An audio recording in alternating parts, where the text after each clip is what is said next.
On a répété à Camille de ne pas manger devant un écran. Et à Thomas que le barbecue, c'est pour faire cuire de la viande.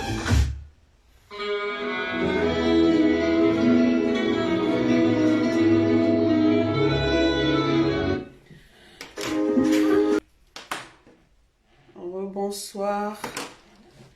J'appelle et on ne décroche pas. Oui, non, mais j'étais en train de... Je venais tout juste de lancer le direct, donc j'étais en train de faire les partages. Élisée, je ne pouvais pas te prendre. Qu'est-ce que je vais parler aujourd'hui? Je parlerai de l'endettement, je parlerai des conséquences, l'impact de cet endettement sur les générations futures. On va, il y a Élisée qui est là, qui va nous parler de l'eurobond, il va nous dire pourquoi cet eurobond, pourquoi, à quoi servit cet endettement et qu'est-ce qu'il faut faire pour arrêter cette hémorragie. Donc, voilà. Donc, nous savons tous que le Cameroun, c'est un pays surendetté, un pays qui emprunte pour rembourser ses dettes. Donc, notre État n'a pas ses propres moyens, ne peut pas rembourser ses dettes par ses propres moyens. Il faut qu'il prête pour pouvoir rembourser ses dettes. Donc, voilà la situation dans laquelle le gouvernement camerounais se trouve aujourd'hui, notre pays se trouve aujourd'hui. Ce gouvernement a hypothéqué l'avenir de plusieurs générations, l'avenir de nos enfants. Ces retraités qui nous gouvernent continuent de voler, de gaspiller et les arrière-petits-enfants vont payer cette dette. Il existe bien des solutions, mais ce gouvernement n'entend rien de tout cela et personne ne veut mettre ces solutions. Personne ne veut mettre ces solutions, toutes ces mesures en action. Donc, au lieu de créer des infrastructures qui manquent cruellement, comme l'eau potable, les routes, les hôpitaux, Internet, ces incompétents sont égoïstes. Ils préfèrent financer plutôt des projets qui n'apportent rien au peuple camerounais. Donc, cette nuit, si nous pouvons répondre aux questions suivantes, l'objectif de cette émission, c'est qu'au Cameroun, que les gens puissent nous suivre, que ces enfants qui paieront ces dettes puissent écouter ce que nous sommes en train de dire, puissent être sensibilisés et peut-être ça peut les amener à réagir. Donc, nous allons nous poser des questions. C'est quoi l'endettement? C'est quoi le surendettement? À quoi sert une dette? Pourquoi le Cameroun a atteint son plafond de dette? Où sont passés tous ces milliards? Pourquoi le Cameroun est obligé de s'endetter pour payer ses dettes? Comment faire pour arrêter cette hémorragie? Quelles sont les conséquences de ce surendettement sur la vie des générations futures? Donc, je vois Élisée qui est là, donc je vais l'appeler, il va ouvrir le bal. En fait, pour ceux qui n'ont pas l'habitude de à vous la parole, c'est vous qui parlez, c'est les auditeurs qui font l'émission. Et moi, je suis tout simplement là pour appeler, pour écouter. Et voilà, donc là, je cherche le numéro d'Élisée et il va nous ouvrir le bal. Voilà.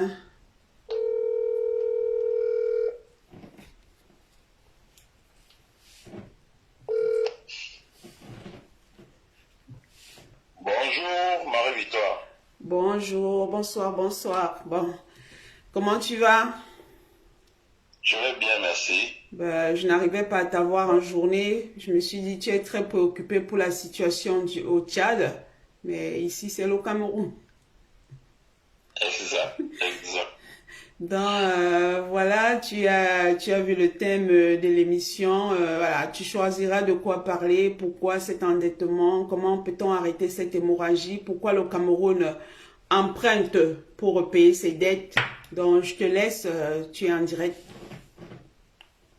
Ben, je vais expliquer ça simplement pour que les Camerounais comprennent parce qu'il faut qu'on explique ça vraiment pour le petit peuple. Le Cameroun s'endette parce qu'il a une économie extravertie, si on veut parler comme les économistes. Mais si on veut parler pour les petits gens, ça veut dire que le Cameroun importe ce qu'ils consomment et ils exportent ce qu'ils ne consomment pas forcément et qu'ils pourraient même consommer s'ils transformaient. Le Cameroun exporte quoi? Le pétrole brut. Et il importe les produits raffinés. Parce qu'on a une raffinerie qui est très vieille, qui n'est même plus au standard actuel et qu'on n'a pas rénové. Donc on importe on exporte le carburant, on exporte le bois, on exporte les produits de base agricoles, les VA, le caoutchouc, etc. On exporte le bois bitumé. Donc, voilà ce qu'on exporte. Et qu'est-ce que nous importons maintenant? Tout ce que nous utilisons pour manger. Le riz, le maïs pour fabriquer la bière, le riz pour manger, le blé pour faire les pains de macaroni, le soja pour faire l'alimentation, nourrir les animaux, les poussins d'un jour, les poissons maquereaux, les bars, etc., etc. Nous importons tout ce que nous consommons. Pour nous soigner, les médicaments, etc., nous importons. Tout. Deuxièmement, nous avons une agriculture qui est à terre. Dans l'arrière-pays, on cultive toujours avec la houe.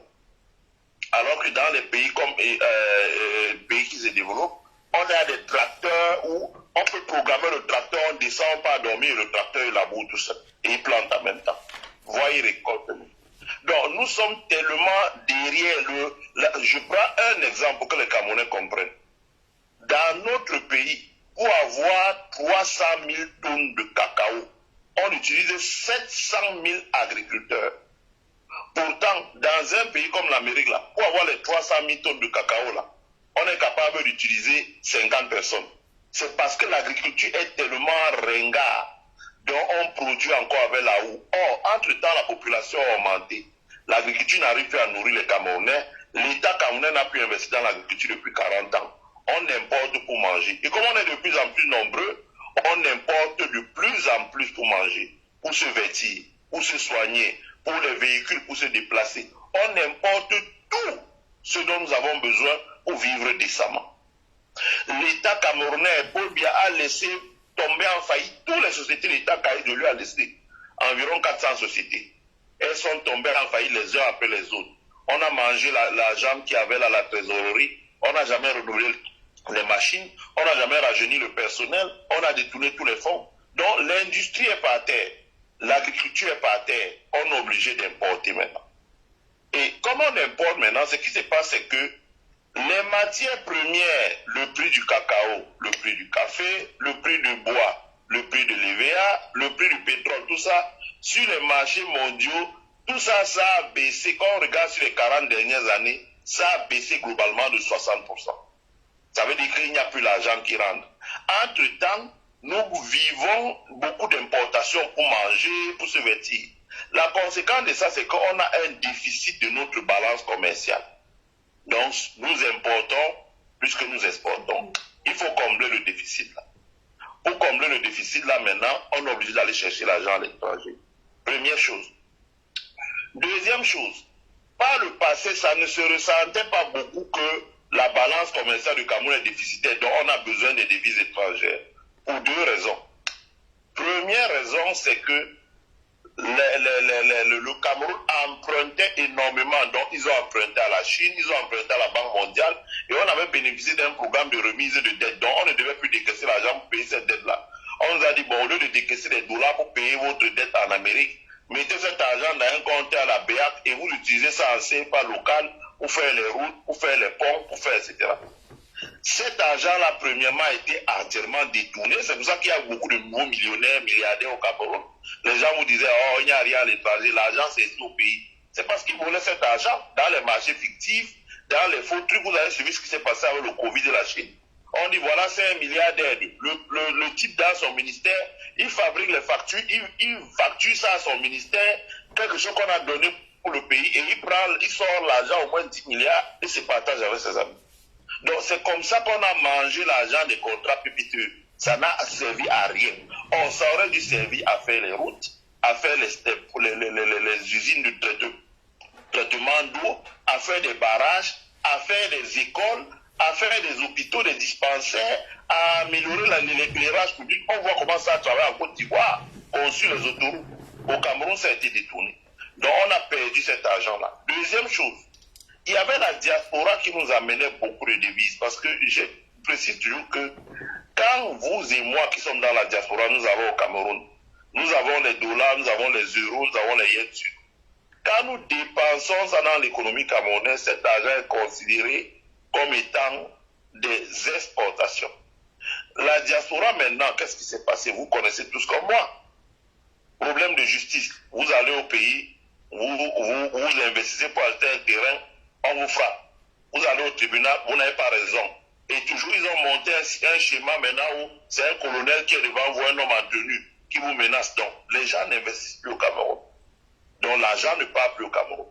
Deuxième chose, la crise anglophone et la crise de Boko Haram. On sait tous que les gens venaient de l'étranger, les non-camerounais, visiter le nord, les Lamida, les parcs de Ouaza. Ils ne viennent plus.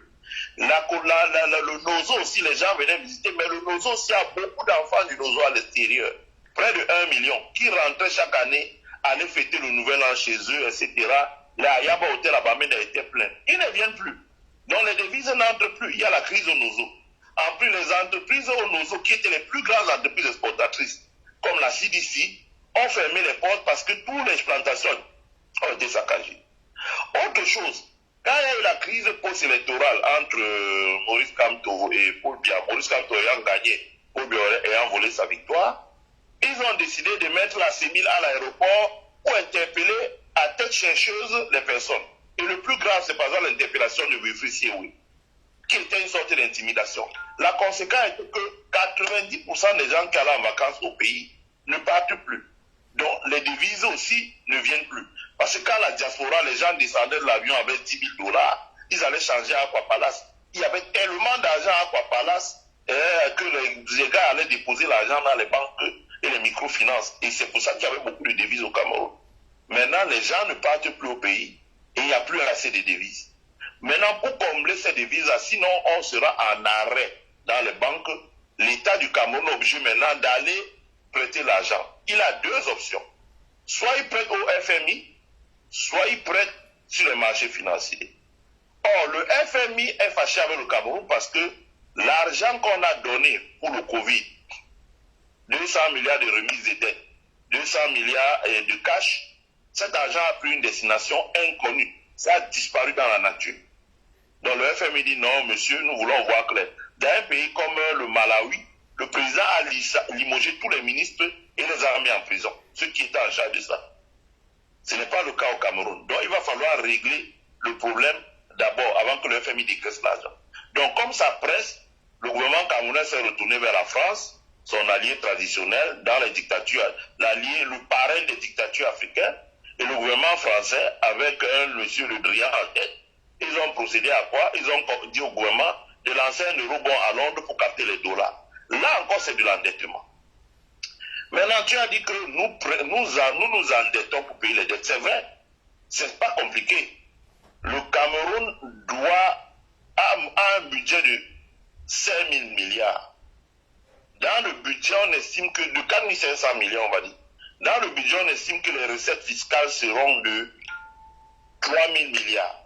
Et il va falloir trouver 1 500 milliards de prêts.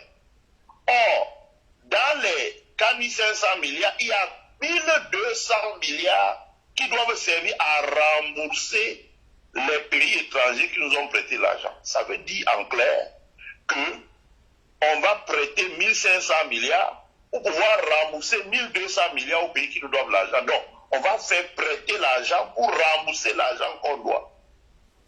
Ça veut dire qu'on est déjà dans une situation où l'économie est à terre. Maintenant, là, tu m'interroges sur les conséquences. La conséquence pour les générations futures et sur l'émergence de notre pays. La conséquence, c'est que les générations futures vont payer cet argent.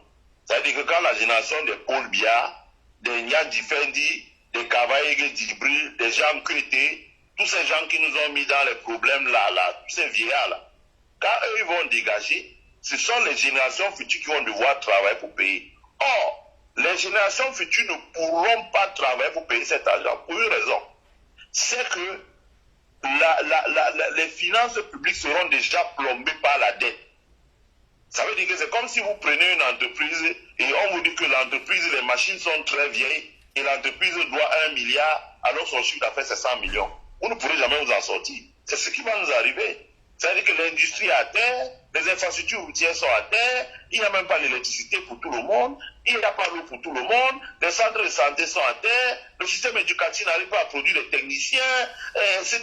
Les institutions sont à terre, et vous avez un fardeau de dette sur la tête. Ce qui va se passer, c'est qu'on va revenir à la phase de départ. Les pays occidentaux vont dire, bon, si vous voulez que moi on vous allège la dette, donnez-nous les forêts, donnez-nous les ports, donnez-nous les concessions dans les aéroports, donnez-nous. Dans ce contexte-là, est-ce que nous serons encore souverains? Est-ce que nous pourrons encore nous en sortir? Quelle est la marge de manœuvre de la génération qui va venir pour nous en sortir? Ça va être extrêmement difficile. En ce qui concerne l'émergence, je rappelle que nous avons eu 40 000 milliards en 15 ans. On n'a pas été émergent. Donc si l'émergent là c'était une affaire d'argent, c'est que le Cameroun serait déjà émergent. Et Paul lui avait dit émergent en 2035. C'est dans 10 ans là. Mais on ne voit rien. Puisqu'on n'arrive pas à donner l'eau. On n'arrive pas à donner l'électricité. On n'arrive pas à donner les soins de santé. L'école publique au Cameroun n'existe plus. Dans toutes les écoles publiques, c'est les parents qui cotisent pour payer les professeurs aujourd'hui. Payer la crème, payer tout. Payer tout. L'État n'a même plus les moyens de payer les professeurs. Ils ont divisé leur salaire par 3, par 4, mais ils n'ont même pas les moyens de payer les miettes là qu'ils devaient leur donner. Donc, ça fait que le pays est en train de reculer dangereusement, très dangereusement, et la situation devient très inquiétante. Voilà. Dans ce contexte-là, moi, je ne pense pas que nous puissions être émergents, parce que être émergent veut dire que nous serons capables d'abord d'atteindre l'autosuffisance alimentaire et d'exporter. Ça veut dire que nous devons produire assez d'œufs, assez de poules, assez de poulets, assez de bœufs, assez de chèvres, de moutons, assez de riz, assez de haricots, de plantains, de manioc, de gari, assez de tomates, assez de soja, assez de maïs, assez de macabo, d'igname. Nous devons, comme le Nigeria, quand Obasanjo est arrivé au Nigeria, il a fait que le Nigeria est devenu, l'agriculture est devenu le premier secteur. L'agriculture au Nigeria, c'est 40% du PIB. Les grands noms qu'on dit là, les Dangote, eux, ce n'est que 14% du PIB. C'est parce qu'ils ont les moyens de se payer la publicité dans les médias. Sinon, les vrais riches au Nigeria, c'est les agriculteurs. Est-ce que nous avons les moyens d'atteindre cette situation-là? Parce que le Nigeria a profité de la remise des dettes pour pouvoir lancer son agriculture. Le Cameroun avait aussi dit qu'il va lancer son agriculture. Donc, il a fait un commis. Il a commencé à construire les usines de tracteurs. Tout le monde connaît où se situent aujourd'hui les tracteurs de Bolova. C'est dans la forêt. Tout le monde connaît où se situent les usines de manioc de Bolova. C'est de machette. C'est dans la forêt. Tout le monde sait où sont les projets structurants, agriculture de 3e génération. C'est à la poubelle. Personne n'en parle plus. Et il n'y a même plus question de parler de ça. Donc, aujourd'hui, on voit que l'agriculture, il faut d'abord suivre une émergence que nous soyons un pays fort au plan agricole. L'Amérique, la Chine, l'Allemagne sont des grandes puissances agricoles. Hein? L'Allemagne produit chez elle, elle produit en Europe de l'Est, en Roumanie, en Pologne, les millions d'hectares. Ce sont les grands fermiers allemands qui produisent ça. Non, d'abord l'agriculture, on n'y est pas pour l'instant. On n'arrive pas à faire la réforme foncière et maintenant on a introduit le tribalisme dans les histoires des terres. Donc, on commence à dire que non, chacun doit aller par chez lui. Donc, ça commence à devenir inquiétant. Deuxième chose, pour que nous soyons émergents, nous devons relancer l'industrie. Parce que l'agriculture peut nous donner à peu près 25% du PIB. L'industrie peut nous donner aussi maximum 25% du PIB. Parce que l'économie du monde a changé aujourd'hui. Donc il faut relancer l'industrie. Il faut que nous commencions à fabriquer ce que nous consommons. Fabriquer les pâtes macaroni, fabriquer la bière en s'appuyant sur des matières locaux, fabriquer les boissons que nous consommons, fabriquer les médicaments que nous consommons, assembler les véhicules dans lesquels nous voulons rouler, les camions qui transportent nos marchandises, créer des fonderies pour avoir le fer et construire notre chemin de fer, créer des cimenteries, des centrales solaires, etc., etc., l'énergie renouvelable, construire le logement. Voilà des choses que nous devons faire, les infrastructures. Ça, nous devons le faire pour être émergents. Ensuite, les services à haute valeur ajoutée. Sauf que on voit mal comment, avec un pays qui va bientôt devoir payer 2000 milliards de dettes, dont 50% des recettes fiscales, on voit mal comment on va y arriver. Ensuite, pour que nous y arrivons, il faut une administration compétente et moderne. Or, qu'est-ce qu'on voit aujourd'hui dans l'administration camerounaise? Moi, j'ai les professeurs qui ont enseigné ma mère. Et qu'on retrouve aujourd'hui, ils se retrouvent dans l'administration avec mon âge à moi. Ah bon? Oui. Ça veut dire qu'ils falsifient les âges. Voilà. Ils falsifient les âges. Donc, c'est ce qu'il faut rajeunir l'administration. On doit rajeunir considérablement. Les gens, nettoyer les fonctionnaires fictifs, rajeunir, et puis moderniser les conditions de travail des fonctionnaires, étendre le temps de travail, moderniser l'administration. On doit pouvoir payer ses impôts 24 heures sur 24, comme c'est ici aux États-Unis. Tu passes seulement online, tu rentres un numéro, tu payes. Chez nous, ce n'est pas le cas. Si tu veux payer ton stationnement au Cameroun, là, tu dois pouvoir payer, ça te donne un numéro, tu viens seulement à la mairie, tu tapes le numéro là, paf, on te donne ta pièce dans une enveloppe. Il y a beaucoup de choses qu'on doit faire. Et tant qu'on ne fait pas ça, on ne peut pas aller loin. Et vraiment, ça va être très dur, pour ne pas dire impossible, avec la gouvernance qu'il y a là au Cameroun. Ce n'est pas possible. C'est même pas la peine de rêver. Je veux dire, des gens comme nous autres, on n'y pense même pas parce que c'est perdre le temps au Camerounais. Bon. Maintenant, moi, ce que je voulais dire aux Camerounais. Les Camerounais, je vois ce qui se passe sur les réseaux sociaux. À peine quand tu essaies de les éclairer, ils te repoussent en disant non, vraiment vous dérangez vous la diaspora. Mais c'est encore les premiers à venir nous dire oh vraiment, aide-moi, c'est dur, vraiment. Non. D'abord, moi je dis aux gens de la diaspora d'arrêter d'aider ces gens-là. Si eux ils voient que c'est dur, qu'ils sortent dans la rue, ils disent que ce régime-là doit tomber. Parce que c'est tout. Et deuxièmement, la condition dans notre pays est telle que vraiment, si on ne se réveille pas, notre pays va s'effondrer. Regardez les pays comme le Zaïre. Les Mobutu ont laissé un pays déchiqueté. Il a fallu près de 30 ans de souffrance au peuple zaïrois pour pouvoir reconstruire et arriver là où il est arrivé. Encore qu'aujourd'hui, là, les gens souffrent encore beaucoup. Donc, vraiment, c'est une interpellation parce que cette dette-là, si on dit aux générations futures de payer, je ne vois pas comment ils vont payer parce qu'il faut qu'on dise aux Camerounais que, au jour d'aujourd'hui, chaque Camerounais qui marche dans la rue doit 2 millions aux débiteurs du Cameroun. Chaque Camerounais qui marche dans la rue doit savoir que chaque enfant camerounais qui naît doit travailler et payer 2 millions dans un compte pour qu'on rembourse les dettes du Cameroun. Or, quand on regarde le Cameroun, là, c'est 3 millions de Camerounais. Est-ce qu'il y a 2 millions de Camerounais qui ont un bulletin de salaire déclaré aux impôts à la CNPS? Non. Ça veut dire que c'est une mission quasiment impossible. Les gens ne travaillent pas. Et le danger qui nous guette, c'est quand la population va vieillir. Si elle va vieillir, c'est qu'elle ne peut plus produire assez de travail. Avec l'urbanisation, le taux de natalité baisse. L'équation va être terrible. En tout cas, moi je souhaite, je prie Dieu qu'il aide les Camerounais qui vivent au Cameroun. Parce que moi, je vis aux États-Unis, ça ne me concerne pas tellement. Moi, je leur dis toujours, vous pouvez jouer au chat à la souris. Mais à un moment ou à un autre, la situation va vous rattraper. Les gens comme Paul Biya, ils savent que quand ça va vraiment se déclencher, ils ne seront plus là. Ils ne seront plus de ce monde-ci. Et c'est ceux qui sont là au pays qui vont devoir gérer ça. C'est eux qui vont pleurer aussi. Et nous, on va regarder ça de l'extérieur. Et quand ils consentiront enfin à se joindre dans la diaspora pour qu'on se lève, pour lutter, pour remettre nos pays sur pied, on viendra à leur secours. Élisée, comment toi tu peux dire qu'on va regarder ça de l'extérieur? On ne pourra pas toujours rester... Parce que quand tu essaies de dire aux Camerounais que ça va mal, c'est eux qui sont les premiers à t'insulter. C'est-à-dire qu'il y a ce qu'on appelle en philosophie l'allégorie du mythe de Platon, la caverne. On dit que quelqu'un est sorti de la caverne, là. Il est sorti, il s'est rendu compte qu'il était dans l'obscurité. Il est allé dehors, il a vu la lumière.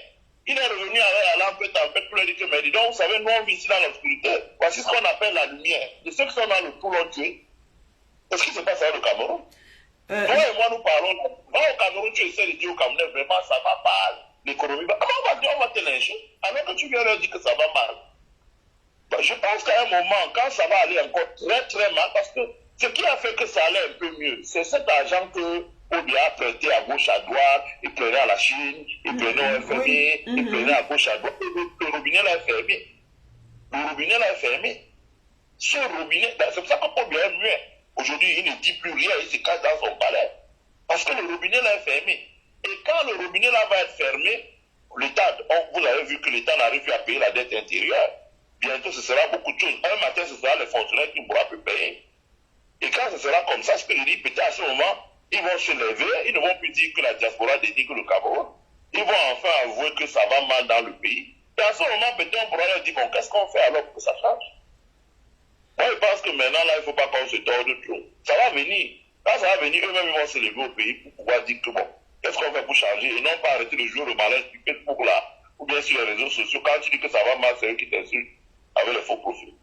Oui, Élisée, nous sommes de plus en plus en train de nous radicaliser. Est-ce qu'on ne va pas arriver à la même situation qu'au Tchad? Est-ce que la diaspora ne peut pas faire comme la diaspora tchadienne? Parce qu'apparemment, le colonel, je ne sais pas, le chef de cette révolte sort de la diaspora.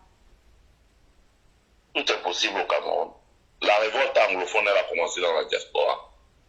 Tout est possible dans notre pays. Je veux dire que dans un pays où disons que le Tchad, c'est un cas à part. C'est vraiment un cas à part. C'est un cas à part. Au Tchad, c'était encore plus pire qu'au Cameroun. Plus pire qu'au Cameroun. Plus pire qu'au Cameroun parce que au Tchad, Idriss Déby est capable de passer avec son cortège et de voir quelqu'un qui conduit un taxi, qui est taximan dans la rue, et le prend et le nomme général dans la vie. C'est-à-dire qu'au Tchad, si on commence à vous raconter comment le Tchad était dirigé, vraiment ça, on est africain, c'est-à-dire qu'on n'a même pas envie de nous se dénigrer parce que quand tu dénigres, tu vas raconter, moi personnellement, dans un pays comme ici, si tu racontes ça aux gens, eux-mêmes vont aussi même toi-même te prendre le poivre.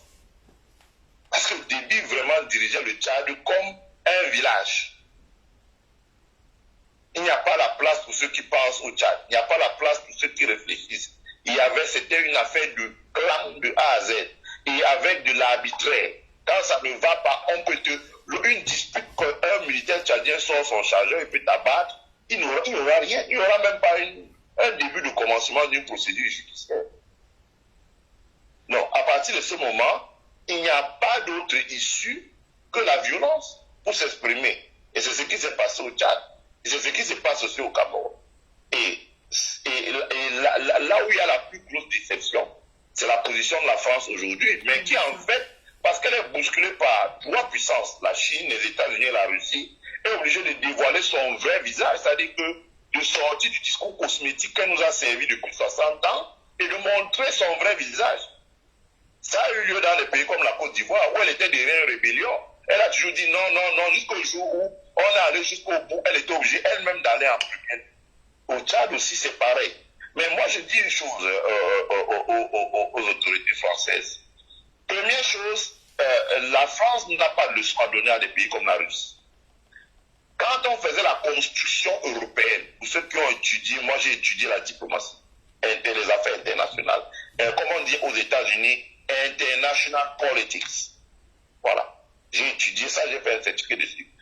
Quand il y a eu les difficultés en Europe, les Européens, on voyait bien que le rideau de fer, la population était dans la galère, il y avait des maladies qui tuaient les gens en Europe de l'Est, c'était vraiment très dur. Un monsieur comme Gorbatchev s'est levé, il a eu du bon sens. Il a mis en place ce qu'il a appelé la perestroïka. Il a lâché du lest dans les colonies, j'appelle ça les colonies de la Russie, de l'URSS, en Europe de l'Est, c'est-à-dire l'Ukraine, la Géorgie, l'Estonie, la Pologne, la Hongrie, la Roumanie, tous ces pays, la Yougoslavie, ils ont lâché du lest. Ils ont permis que les dictatures s'effondrent et ils ont permis qu'on mette en place des systèmes de démocratie avec une alternance. Dans tous ces pays aujourd'hui, c'est la démocratie avec l'alternance. Et mieux, il a permis qu'on engage la construction européenne. Dans les pays comme la Pologne sont entrés dans l'Union européenne, la Roumanie, etc., et qui est des partenariats entre l'URSS et la Grande Europe. Ça, voilà des gens visionnaires, clairvoyants. Mais depuis le général de Gaulle jusqu'à Emmanuel Macron, la France n'est pas capable. La France est restée sur le même logiciel, même après la bolle, à valider les élections avec 97%. Dans quel pays au monde on a eu une élection avec 97%? À valider les élections avec 97%. Une population africaine de plus en plus jeune. Moi, je suis arrivé en France fin 92. Les Champs-Élysées, Trocadéro, l'Arc de Triomphe, tout ça c'était propre. Aujourd'hui, quand moi je vais en France, je ne vais même plus là-bas. Pourquoi? Parce que tu vas au Trocadéro, aujourd'hui les vendeurs à la sauvette, des enfants d'Afrique sont partout, sont devenus les vendeurs à la sauvette. Ils vendent des chapeaux, ils vendent la glace, ils vendent tout à la sauvette. Ça devrait au moins faire réfléchir les autorités françaises. Ça veut dire que la jeunesse africaine fuit la difficulté. Dans un pays comme le Cameroun, il y a 30 millions d'habitants, il y a 1 million de travailleurs avec une fiche de paie, en bonne et due forme. Ça veut dire que 29 millions de Camerounais n'ont pas un emploi. Ils se débrouillent comme ça dans la nature. Ça va donner quoi dans 20 ans, dans 30 ans? Et on ne fait qu'accoucher, les femmes font 10 enfants. La femme doit se poser les questions. On s'est rendu compte avec ce qui se passe au Tchad aujourd'hui, qu'elle n'a pas tiré le leçon de tout le désordre qu'elle a mis dans nos pays depuis longtemps. Et dans ces conditions-là, ça n'a pas échappé à la jeunesse africaine. Et je le dis, la rupture risque d'être violente. La rupture entre la France et ses anciennes colonies risque d'être violente. Parce que la jeunesse africaine ne va pas accepter. On voit très bien que le gouvernement français préfère s'accrocher sur le pétrole, le bois, quelques multinationales qui pillent à gauche à droite, plutôt que de construire un système comme les Russes ont construit en Amérique latine, comme les Américains ont construit en Amérique. Regardez ce que les Américains ont fait à la Corée du Sud. Regardez comment ils ont aidé le Japon à se reconstruire. Regardez comment ils ont reconstruit l'Europe. La France n'est capable de rien. Elle n'est pas capable de mettre en place une démocratie avec une alternance. Elle n'est pas capable d'aider nos économies à se relever. Elle n'est même pas capable de mettre un système où ses investisseurs viennent investir pour que nos jeunes aient du travail. Elle n'est même pas capable de lui donner un système monétaire qui fonctionne. Rien.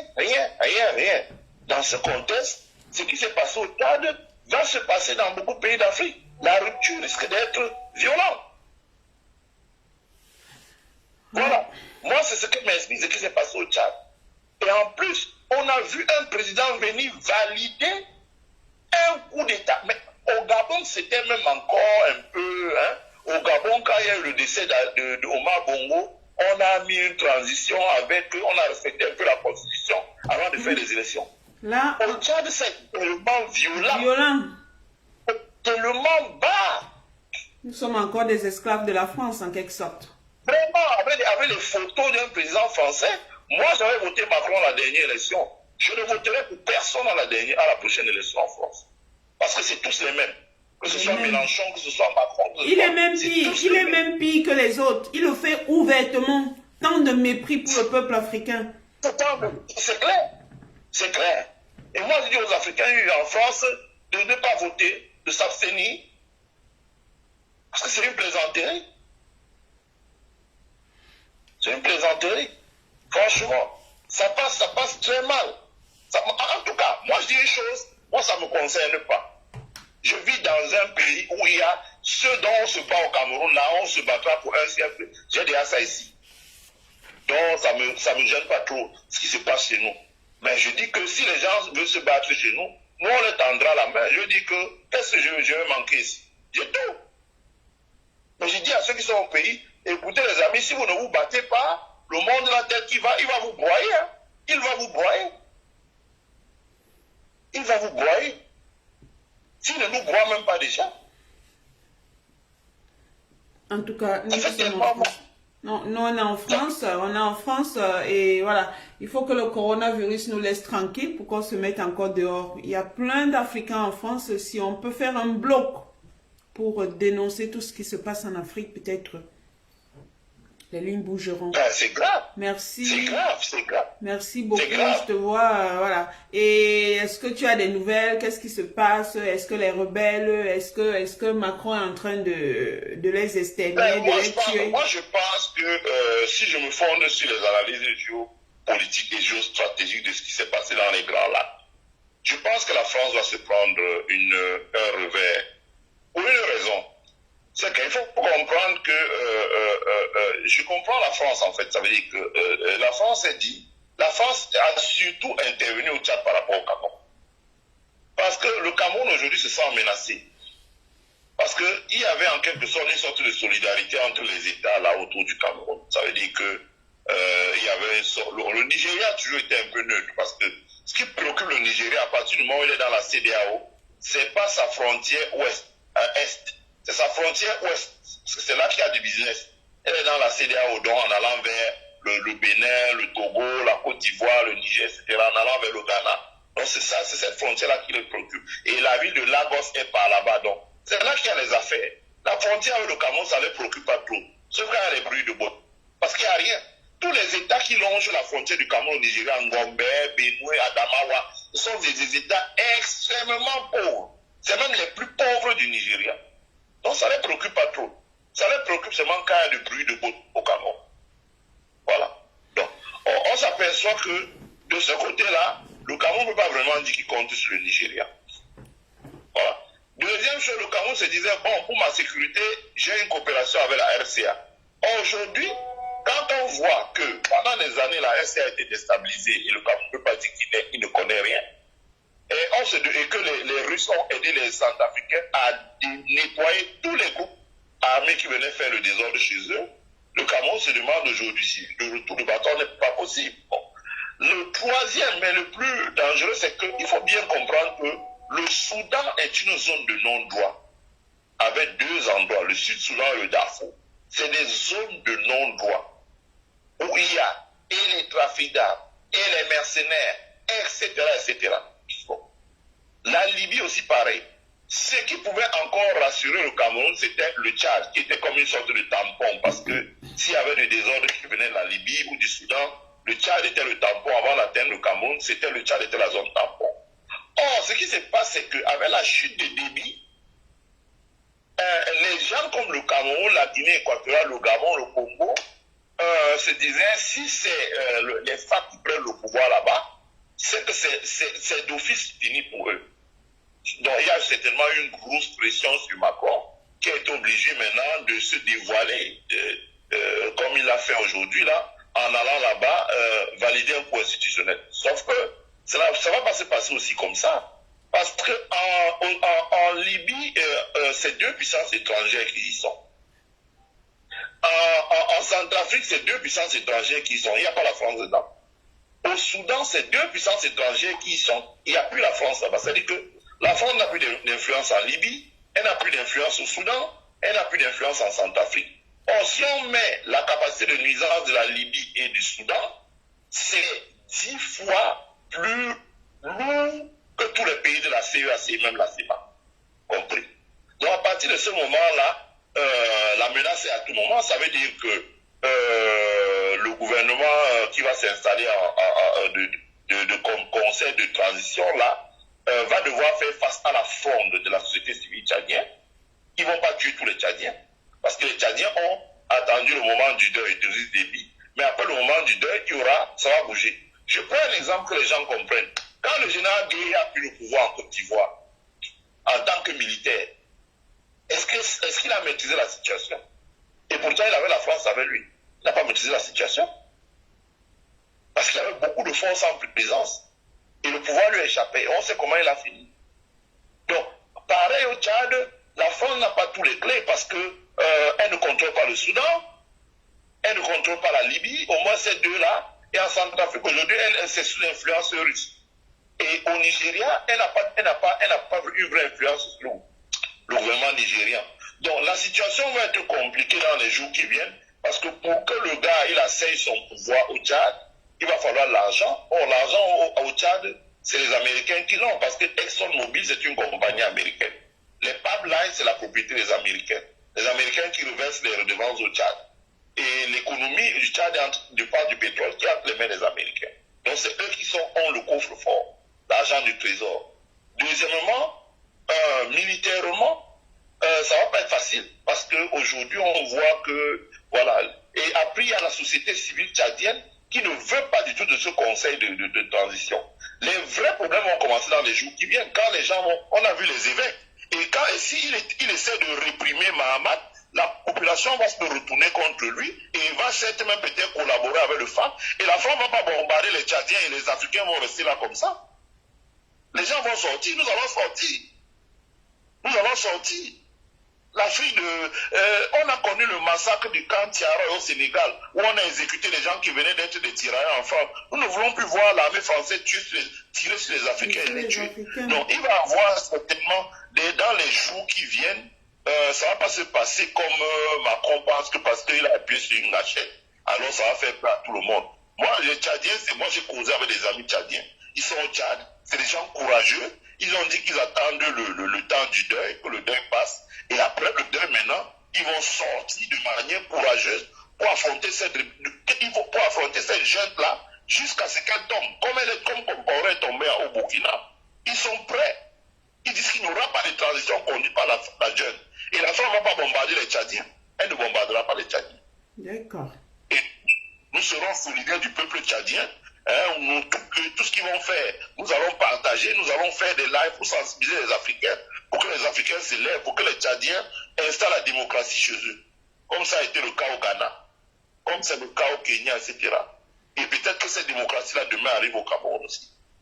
Oui, la France le fait ouvertement. Donc au Cameroun, cette histoire de Franck Biya devait aussi être dans leur tête alors.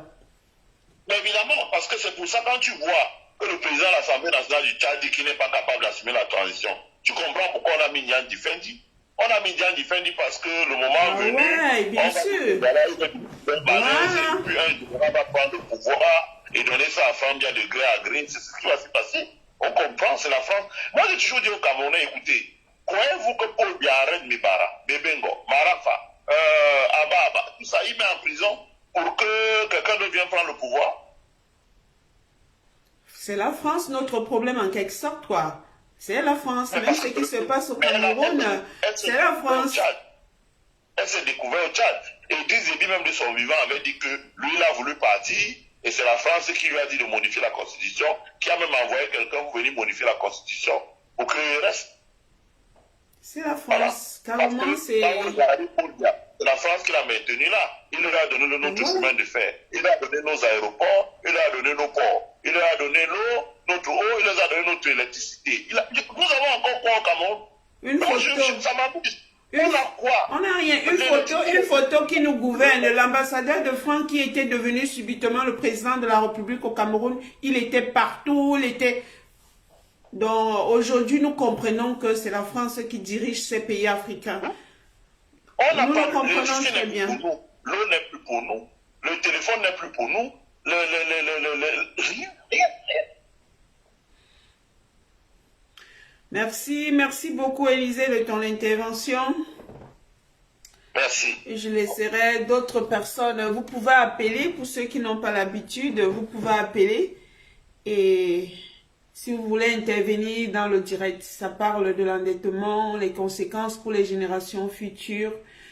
Pourquoi cet endettement, qu'est-ce qu'ils font avec cet argent et qu'est-ce qu'il y a lieu de faire pour empêcher tout cela.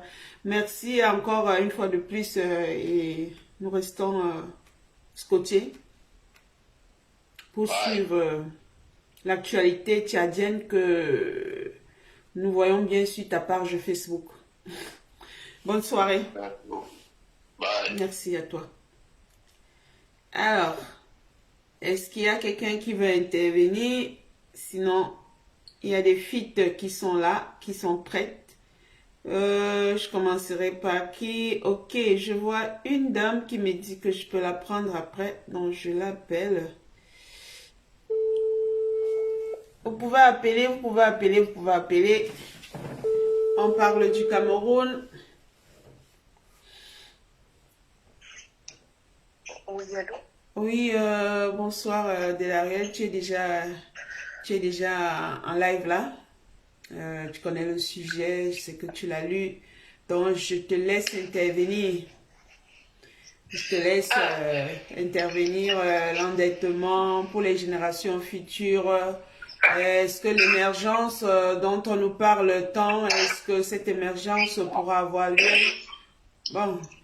Nous avions eu un grand économiste avant toi, mais toi aussi tu as à dire sur l'avenir de nos enfants et petits-enfants. Bonjour à tous les auditeurs et je m'excuse par avance, hein, je suis au boulot donc ça peut être complexe le passage. Alors je prends l'émission en cours et puis j'ai plutôt j'ai pas suivi l'économiste qui parlait, ça m'aurait aussi aidé parce que j'ai pas fait économie, donc je vais intervenir en bonne profane. Voilà. Je suppose que c'était des mois faux, c'est ça? Oui. Ah oui, mais bon, moi je l'ai suivi, mais plutôt parler du Tchad. Oui, oui. Pourquoi Tu es venu... parce que ça faisait... Non, tu es venu après, en fait. Comme il est scotché sur le Tchad, je lui ai posé cette question, puisque ça fait partie de l'actualité dont tu as suivi du Tchad, mais avant, il a parlé de l'économie camerounaise, il a parlé de cet endettement. D'accord. Ok. Bon, que dire par rapport à l'endettement? À passer après un économiste, ça fait toujours froid dans le dos. Pourquoi? Parce que Pourquoi? oui, ça fait un peu froid dans le dos. Je connais la puissance du verbe d'un des mois fou, son tranchant dans l'économie. Et donc, quand on passe après lui, on fait l'amour, forcément. Oui, donc le sujet c'était l'endettement répété du Cameroun auprès des partenaires nationaux et internationaux présente-t-il un danger pour les générations futures et davantage pour l'émergence? Voilà. Bon, déjà l'endettement c'est quoi? À mon avis, l'endettement c'est l'endettement est l'état d'une personne, d'un organisme, d'un pays qui est endetté, c'est-à-dire qui doit de l'argent, des biens ou des services à un autre ou à une autre. Donc partant de là, l'endettement peut être bon ou mauvais selon l'utilisation qu'on en fait. Ça, c'est peut-être l'endettement qui nous interpelle ici, c'est un endettement au niveau des pays, mais bon, je ne crois pas que son utilisation est différente de l'endettement, le petit endettement que nous pouvons avoir dans nos vies respectives. Donc je pense que ça répond aux mêmes normes. C'est-à-dire que si on s'endette pour aller s'acheter des vêtements et des chaussures de marque, c'est sûr qu'on a plus de chances de se retrouver dans la merde. Mais si on s'endette pour investir, bien évidemment, on peut attendre, on a l'espoir d'attendre un retour de cet endettement parce que on en aurait fait un usage positif. Ouais. Ça, c'est ce que je pense. Et donc, comment aborder le sujet de l'endettement, un sujet aussi complexe sans en dégager justement les avantages et les inconvénients? On sait que l'endettement permet le financement de projets susceptibles de permettre le développement dans les pays. Et il est certes vrai que la morale réprouve l'endettement parce que généralement elle pousse à la dépense et peut contribuer à broyer les plus faibles. C'est-à-dire les États qui prêtent peuvent nous prêter du mauvais, enfin, comment je vais dire ça, nous donner de la mauvaise dette et nous enfoncer davantage et mettre justement les prêteurs en difficulté. Mais les économistes l'encouragent pourtant parce qu'ils stimulent l'activité. Au Cameroun, par exemple, nous avons le document de stratégie pour la croissance et l'emploi, ce qu'ils appellent DSCE, qui présente les différents projets visant à faire du Cameroun un pays émergent, émergent en 2035, ou bien, s'il faut parler comme Popol, émergent à l'horizon 2035. Donc, voilà. Et donc, ce document a stipulé les projets, c'est-à-dire les projets qui concernent les routes, les écoles, voilà, tout ce qu'on peut imaginer. Mais le Cameroun a un réel problème avec l'endettement, avec l'utilisation, la gestion de l'argent, et on le sait tous. On sait, comme je disais tout à l'heure, être endetté pour un pays n'est pas en soi une mauvaise chose, tant que la dette publique est maîtrisée et tant qu'elle est bénéfique, parce que les dépenses y afférentes contribuent à créer des richesses et des emplois pour l'avenir. Donc, dans ce cas-là, l'endettement ne peut être que bien. Mais dès lors, nous devons donc considérer que... Allô? Oui, allô, oui, vas-y, je ne veux pas t'interrompre. Je n'avais plus de retour, j'avais le sentiment de ne pas avoir le retour. Non, on t'écoute. Voilà, je disais que dès lors, on doit considérer qu'une telle dette est une bonne dette. Mais les méthodes de gestion de l'endettement du Cameroun sont de nature à craindre effectivement pour les générations futures qui devront hélas rembourser si la gestion est telle que celle qu'on connaît, parce que la gestion de l'endettement au Cameroun est chaotique. Ça, il faut se le dire. Notre pays est sujet à des lenteurs d'exécution des projets, la corruption qui est la gangrène. Il y a, comment on appelle ça, les rétrocommissions. Il y a le fléau de la mercuriale qui fait que quand quelque chose coûte 10 francs, on multiplie par 10 à chaque fois. Et ça fait que ça enfonce le pays davantage. Et au final, généralement, le résultat ne suit pas parce que au-delà de ces inconvénients que j'ai cités, à savoir la corruption, les rétrocommissions, la mercuriale, il y a aussi la mauvaise structuration des projets, c'est-à-dire la mauvaise maturation des projets. Les projets sont mal étudiés, mal ficelés, mal maturés, donc évidemment mal conduits. On a vu avec la route, quelle route là, où le ministre des Travaux publics est venu sur une route qui avait déjà été financée par aux Chinois et qui ont fait des travaux qui avaient l'air de, voilà, et qu'on devait recommencer les travaux avec un nouveau financement. Je veux dire, mais c'est une dette qui nous incombe. C'est-à-dire, c'est pas une dette qui va être effacée. Donc, il y a la mauvaise maturation des projets qui joue aussi un très mauvais rôle dans l'endettement du Cameroun. Et puis pour chuter, qu'est-ce que je peux dire? J'ai toujours en mémoire que l'économiste est passé avant moi. Donc, en bonne profane, pour chuter, je pense que nous courons le risque d'un endettement massif, malheureusement. Parce que si le Cameroun est au taux d'endettement de 46% par rapport à son PIB, tel que ça se dit, parce que moi j'ai entendu dire que le taux d'endettement du Cameroun par rapport à son PIB est à 46 ou 45%. Donc, mais ceci dit, il paraît qu'il n'atteint pas encore le plafond des 70% de la CEMAC, sauf erreur de ma part. Mais pour ce que j'ai vu, j'ai lu et entendu, voilà, ceci ne veut pas dire que nous devons nous enfoncer davantage. Donc, comme je disais, il n'y a pas de miracle. Les projets mal ficelés, mal maturés ne peuvent qu'aboutir à des résultats négatifs. Parce que il faut beaucoup de sérieux quand on s'engage à... Et puis même pour les bailleurs de fonds. Pourquoi veux-tu que les gens viennent investir au Cameroun alors qu'on parle tous les jours, c'est tous les jours que au Cameroun on décrit la corruption, et la corruption au Cameroun se chiffre en milliards. Pourquoi veux-tu que les gens viennent sereinement investir chez nous dans une telle ambiance qui ne garantit pas une certaine sécurité? Voilà, donc et puis il y a un autre paradoxe au Cameroun. Il y a des statistiques qui nous disent que 450 milliards de francs dorment encore dans les caisses au Cameroun par manque d'utilisation. C'est-à-dire on ne sait pas quoi faire de ces 400. C'est comme s'il n'y avait pas de projet. Donc au Cameroun, on a à la fois le problème des projets mal ficelés qui bouffent des sous et rebouffent des sous, comme on a vu pour les stades. Et on a en plus de l'argent qui est là, mais qui manque de projets. Est-ce que tu ne trouves pas que ces responsables sont incompétents? Alors, il va de soi que ça relève d'une certaine incompétence, parce que, alors, on n'est même plus à se poser la question. L'incompétence au Cameroun est notoire. On ne vit que de ça. On a vu tous l'image du ministre des Sports qui nous présentait une chambre, je ne sais pas comment ils ont appelé ça, ou c'est une chambre témoin en quelque sorte. Voilà, une chambre témoin de la CAN. Mais on a vu l'état de cette chambre.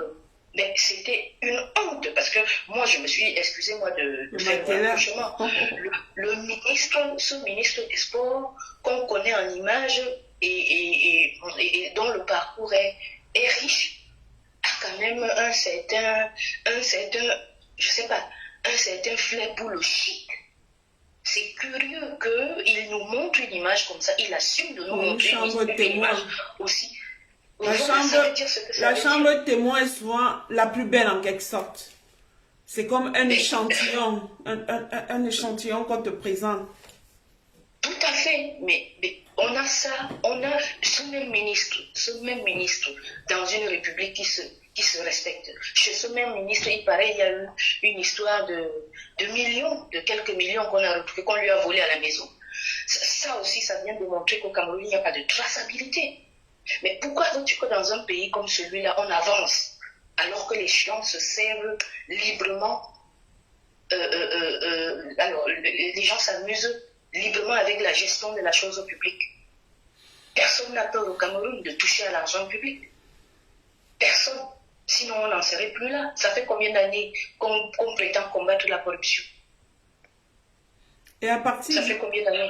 et à partir du moment où la France ne dit rien, parce que moi, ce que je vois aujourd'hui avec le Tchad, je me rends compte que c'est Macron qui dirige le Cameroun, il s'en fout, carrément. Alors, moi je crois que s'il est vrai que la France a un impact sur tout ce qui se passe chez nous, il est aussi vrai qu'elle ne le réussit que parce que nous sommes complices. Oui, mais ça c'est vrai. Elle ne réussit que parce que nous en sommes complices. Parce que la chose qu'ils font merveilleusement, c'est de toujours associer un des nôtres. Ok?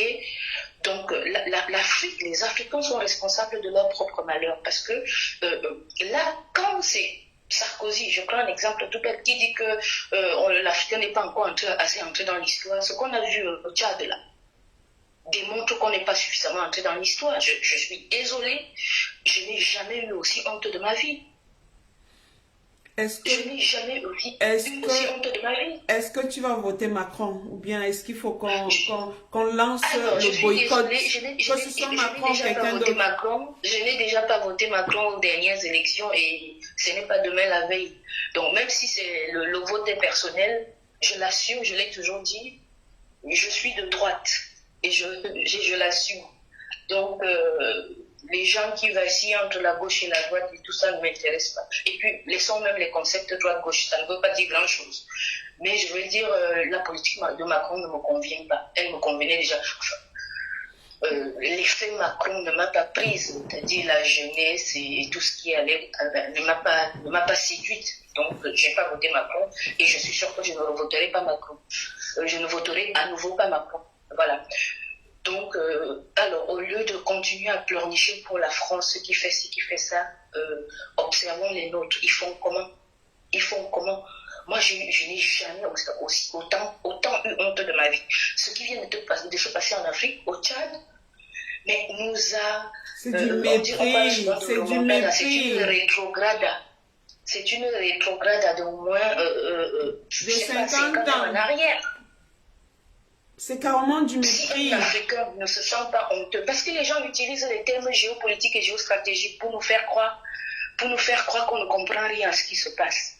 Mais dans la honte, dans la dignité, il n'y a pas deux formules. Voilà. Il y a des institutions qui ont une constitution. Il y a ce qu'on appelle les institutions. Il y a la constitution d'un État. Alors, c'est inadmissible que la constitution ne soit pas respectée et que la France, qui se veut un État démocratique et qui est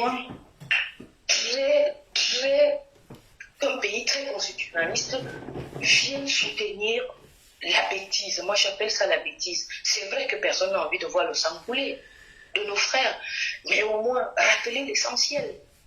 Le respect de la Constitution, c'est la moindre des choses. D'ailleurs, le président Tshisekedi, dans son discours, l'a rappelé. Mais Emmanuel Macron est juste venu approuver et sortir davantage de muscles contre ceux qui oseraient s'insurger. Et là, je dis, je le déplore, je suis en France et je crois que ma campagne, faire une campagne contre Macron, ce n'est peut-être pas nécessaire, mais je la ferai quand même parce que je suis aussi française, et à ce titre-là, je suis en droit de demander à la France de cesser cette relation pernicieuse.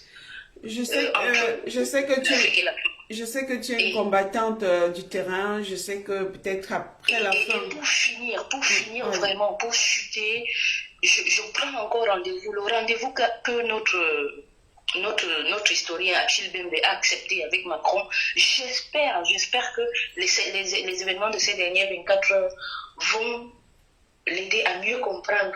Moi, je ne que crois la même pas. France n'est même pas encore prête à parler. Et c'est pour ça que pour cette rencontre, j'avais proposé, enfin, moi je propose, vu l'état des choses, parce que la France se contente toujours, elle, un pays, d'inviter tout un continent. Je trouve ça audacieux. De continuer à l'accepter au XXIe siècle, c'est accepter d'être des sous-hommes. Partant de là, moi je proposerais Bon, je ne suis rien.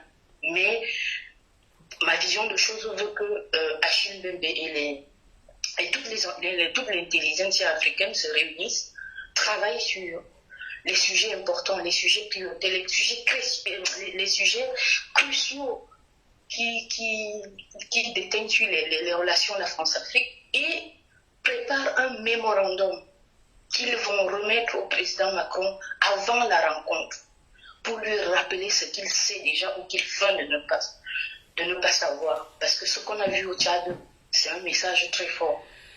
Okay. Et donc, je ne dis pas qu'il n'y ait pas rencontre entre Achille Mbembe, parce que la rencontre, discuter, c'est toujours bien.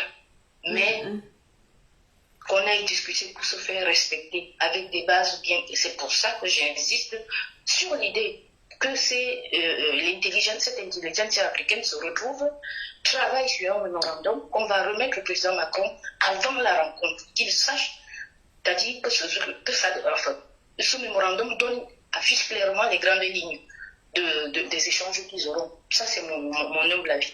Parce que là, être africain, vraiment, c'est depuis hier et depuis aujourd'hui encore, c'est une honte. Une honte qui n'a pas de fin. Voilà. Je crois que je vais m'arrêter là. Ouais, en tout cas, ta position, ta position, c'est la position des femmes indignées.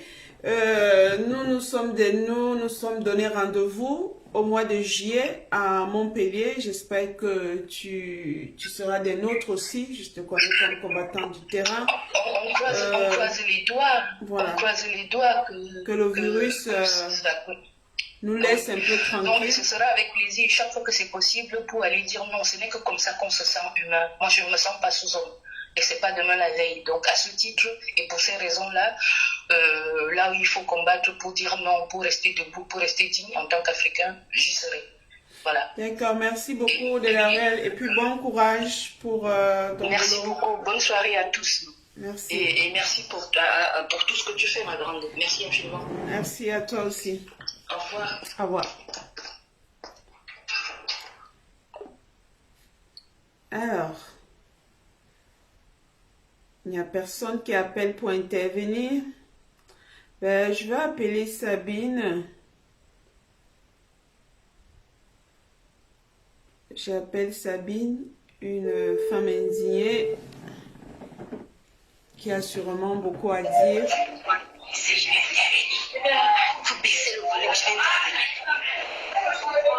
Allô?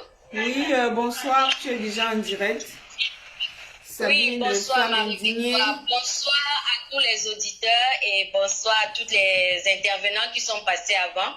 Merci beaucoup à Ndemwafo, vraiment, je l'ai écouté comme une élève qui écoute son professeur, même si je ne connais rien en économie. Merci beaucoup.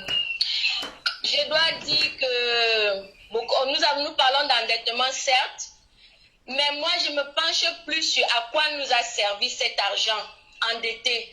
Parce que nous savons que le Cameroun aujourd'hui, ce n'est plus un secret pour personne. Nous sommes devenus un pays pauvre, très, très endetté. Ce n'est plus un secret pour personne. Et nos enfants, nos futurs petits-enfants sont déjà endettés à coups de millions.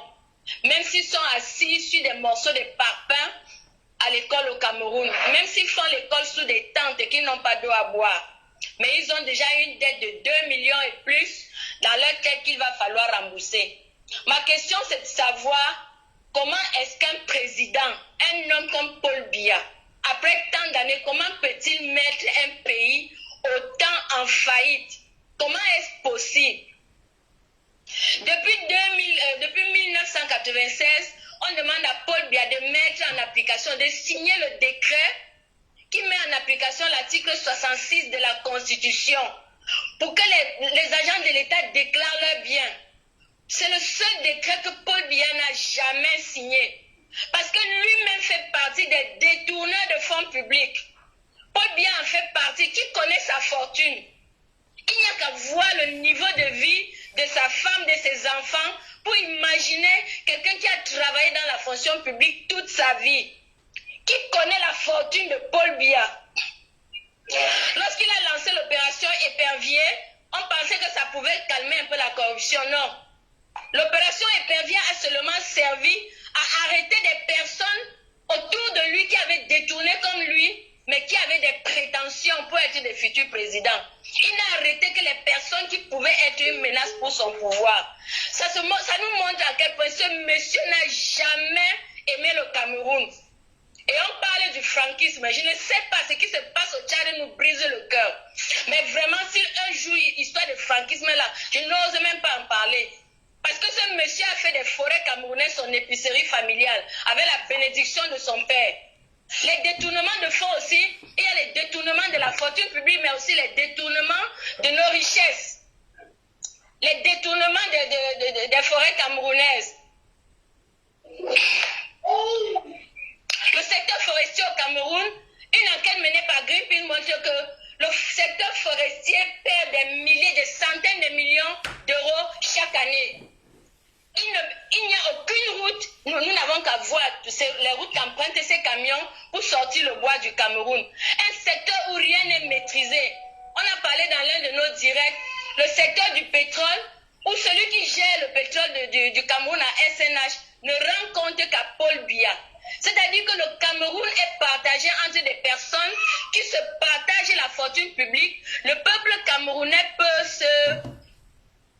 on peut se perdre si on veut, mais tant que le peu qu'il y a suffit pour que l'oligarchie se partage entre eux, tout va bien. Vous vous rendez compte à ce tournant de l'histoire de notre pays, c'est à ce moment que le parti politique de Paul Biya choisit de s'octroyer 153 sièges à l'Assemblée sur 180. Parce qu'ils veulent mettre l'œil partout, ils ne veulent rien lâcher. C'est-à-dire que le pays est à genoux, le pays est à plat. Pour eux, ça ne leur dit rien. Ils veulent tout faire pour se maintenir là-bas. Et ça fait vraiment mal au cœur quand nous voyons un grand pays démocratique au monde qui vient soutenir ces petits dictateurs-là. J'appelle ça des petits dictateurs parce qu'ils ne font rien pour leur pays. Ils font tout pour préserver leur pouvoir, quitte à tuer. Parce que Cameroun aujourd'hui, avec tous les soulèvements que nous avons, toutes nos souffrances, vraiment si ce gouvernement était ouvert, ils auraient compris que le peuple n'en peut plus, on ne veut plus d'eux. Même l'argent du Covid, ils ont détourné. C'est-à-dire que l'endettement du Cameroun, c'est une calamité, c'est une catastrophe. On ne sait pas comment est-ce qu'on va rembourser cet argent, on ne le sait pas. Mais le gouvernement de Yaoundé ne se pose pas la question, ce n'est pas leur problème. Vous pouvez vous casser, vous pouvez faire ce que vous voulez. Ce n'est pas leur problème tant qu'ils sont au pouvoir. Tant que dès qu'un peu d'argent tombe, ils se le partagent, tout va bien. Dès qu'un peu d'argent tombe, ils se le partagent, tout va bien. Hein? Il faut que ça cesse, il faut que ça cesse. Vraiment, peuple d'Afrique, levons-nous même quand on nous tue tous. Levons-nous, parce que nous sommes hypothéqués, notre avenir, ce pays n'a jamais rien fait pour nous. Je ne parle pas pour moi. N'en parlons plus pour nous qui sommes dans la diaspora. Mais nous sommes endettés, il faut que ça cesse. Tout cet argent qu'on prend ne nous sert à rien. Dans notre pays, les agents de l'État sont plus riches que le Cameroun lui-même. Les agents de l'État sont plus riches que le Cameroun. Paul Biya, n'en parlons plus. Alors que toutes les sociétés publiques sont à plat. C'est-à-dire qu'est-ce qu'on va sauver dans ce pays-là? Qu'est-ce qu'on peut encore sauver? Vivement, levons-nous Camerounais, levons-nous et disons stop. Disons stop à cette dérive-là. Paul Biya et son clan, ils en ont déjà trop fait pour notre pays. Ça suffit. Stop. C'était mon coup de gueule, merci. Merci Sabine. On voit que tu t'es libérée. Tu en avais beaucoup dans ton ventre. Et c'est ça le but de ce programme. C'est de vous amener, c'est de parler. Peut-être que ceux qui nous suivent, ou peut-être au Cameroun, les enfants qui nous suivent, pourront comprendre ce que c'est le Cameroun, ce que c'est que l'endettement, comment chaque Camerounais devra rembourser, je crois, Élisée parlait de 2 millions de francs CFA pour mettre fin, pour rembourser cette dette. Donc, du coup, je vais appeler quelqu'un d'autre. Si vous n'appelez pas, c'est pas qui d'autre appeler. Hop.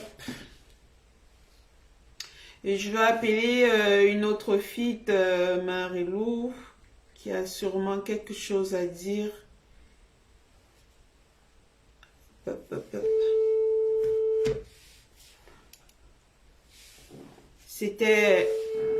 La femme indignée, Sabine.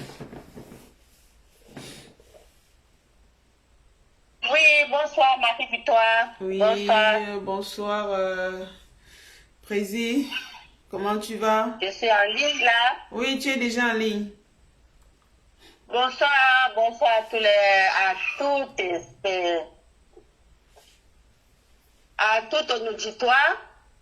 Donc, revenons sur le sujet de l'hyper-endettement du Cameroun. C'est quand même triste, pour ne pas dire dommage, qu'un pays aussi riche que nous en sommes arrivés à ce point. Que tous les prêts engendrés depuis 40 ans n'ont servi à rien du tout. Sinon, nous ne serions plus là aujourd'hui en train de parler de ce problème. Même l'argent que la Banque mondiale a donné pour gérer la COVID-19 a été détourné. Le gouvernement de Yaoundé est aux abois et le meilleur moyen pour les chasser sera de continuer à les affamer en empêchant qu'ils obtiennent un nouveau crédit à l'intérieur comme à l'international. Donc la diaspora aura du boulot de se lever, car en ce moment ils sont très occupés à faire des conneries, que de se lever pour crier stop. Stop à tout ce délire. À cause de la crise du Covid-19, l'État n'a eu d'autre choix que d'entamer une cure d'austérité drastique. Alors, depuis le 3 juin 2020, le président Paul Biya, entre guillemets Sylvie, a pris une ordonnance modifiant le budget de 2020. La nouvelle enveloppe s'élève à 4 409 milliards de francs CFA, soit 6,7 milliards d'euros, en recul de 542 milliards de francs CFA par rapport aux 4 951 milliards actés en décembre 2019. Alors, vous voyez quel gouffre nous en sommes aujourd'hui. Alors, ça, c'est les chiffres qui vont jusqu'à 2019, 2020, 2021. Alors, que penses-tu de l'avenir de nos enfants? Même les bandits qui sont à étudier sont obligés de serrer la ceinture, surtout que la diaspora demande des audits pour des prêts déjà accordés au régime Biya. Parce que tout cet argent a été détourné et rien n'a été fait. Même une petite seringue dans un hôpital, on ne peut pas aujourd'hui donner à un Camerounais lambda qui n'a aucune ressource. Alors ce budget initial avait pourtant déjà été sous-évalué, accusant une baisse de plus de 260 milliards de francs CFA par rapport à celui de 2019. Dans l'attente de l'intégration des nouveaux appuis budgétaires à la suite de la signature annoncée d'un deuxième programme consécutif avec le Fonds monétaire international FMI, la pandémie a rebattu les cartes. Le rendez-vous avec le FMI devra attendre.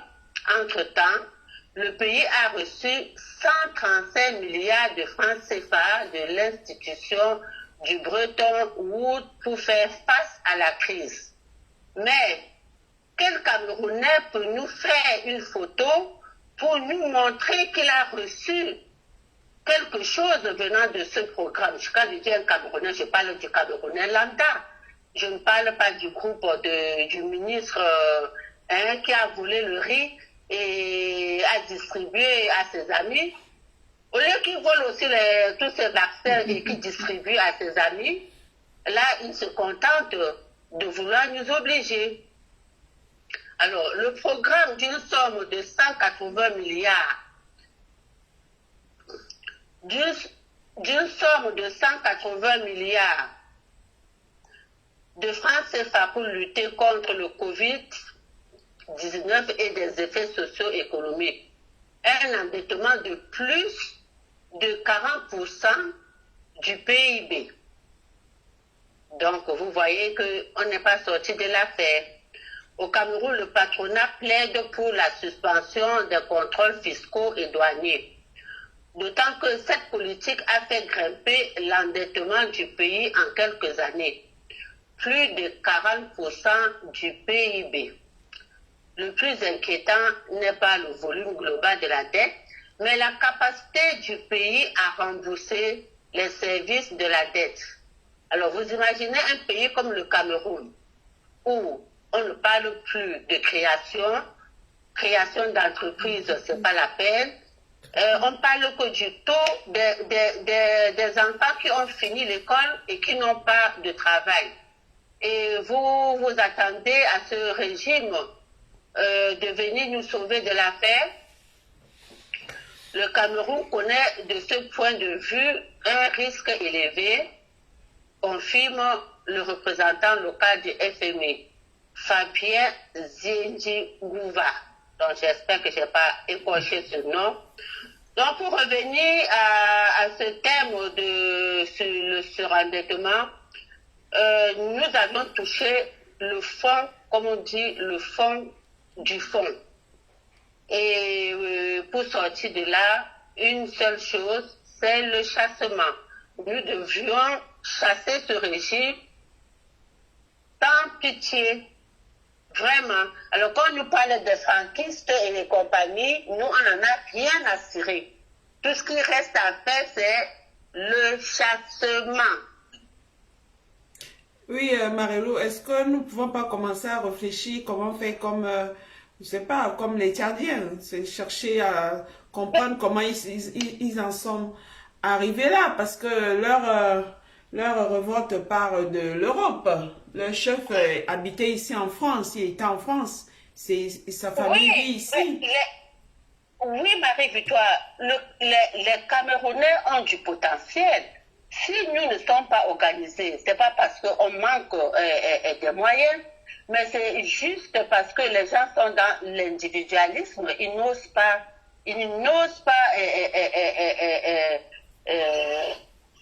Chacun souhaite être toujours c'est moi, c'est moi, c'est moi. Oui, la diaspora tchadienne a organisé la rébellion. Ils étaient combien au départ? Alors, vu le nombre des Camerounais qui sont dans la rue lors de nos marches, nous avions vu à l'arrivée du président élu, si rien que la moitié de cette foule se mettait au moins à l'unisson pour chanter au chassement, mais ça serait qu'un triste souvenir, Marie-Victoire. Nous avions tous les potentiels. C'est juste un problème d'organisation et de volonté. Tout est possible. Et nous espérons aussi que nos frères tchadiens viendront au secours. Ben, pour nous, c'est même facile. Hein. Nous avons déjà un front au Cameroun. Pourquoi ne pas se joindre, faire ensemble, quoi? Nous avions même deux fronts. Parce que jusqu'à preuve de contraire, moi, je considère que le front du Nord n'est pas vraiment... je crois que ça a été un truc bien organisé. Hein. Boko Haram, nous le connaissons. Nous, on a entendu que c'était des Camerounais qui entretenaient ce courant-là. Et dans le Nozo, il suffit juste d'un petit coup de main pour avancer, pour bouger les lignes. Bon, peut-être comme le président élu a dit que l'heure n'a pas sonné et qu'au moment venu, peut-être tout sera déclenché, quoi. Gardons l'espoir. Ok. Ben, je crois que nous sommes de sortie le 1er mai. Oui. Avec les Français. Nous avons dans la rue. Prévues. Nous serons au rendez-vous. Les filles seront au rendez-vous, sans faute. Le rendez-vous du 1er mai, le rendez-vous du 25 mai, le rendez-vous du Montpellier, nous y serons. D'accord. Bonne soirée. Merci beaucoup de ton intervention. Bonne soirée. Et je vois Solange qui est là, qui dit bonsoir. Le président Maurice Kamto est en conférence à Equinox. Ah là Merci, là, merci. d'interrompre alors. Merci, merci pour l'information. Ben là, Ok. je vais prendre Ida. Je vais prendre Ida s'il n'y a personne d'autre qui appelle. Merci à Solange de venir nous donner ces informations. Mais si tu veux intervenir pendant 1 ou 2 minutes, ce sera une bonne chose aussi. Et je vais appeler Ida. Et appelle Ida, mais les conférences du président élu, c'est pas annoncé à l'avant. Qu'est-ce qui se passe? C'est toujours nous surprendre à tout moment et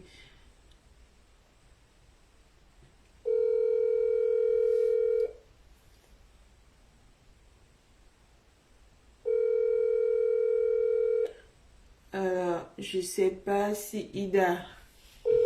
Ah, le président élu est en direct. Ok, si le président élu est en direct, non.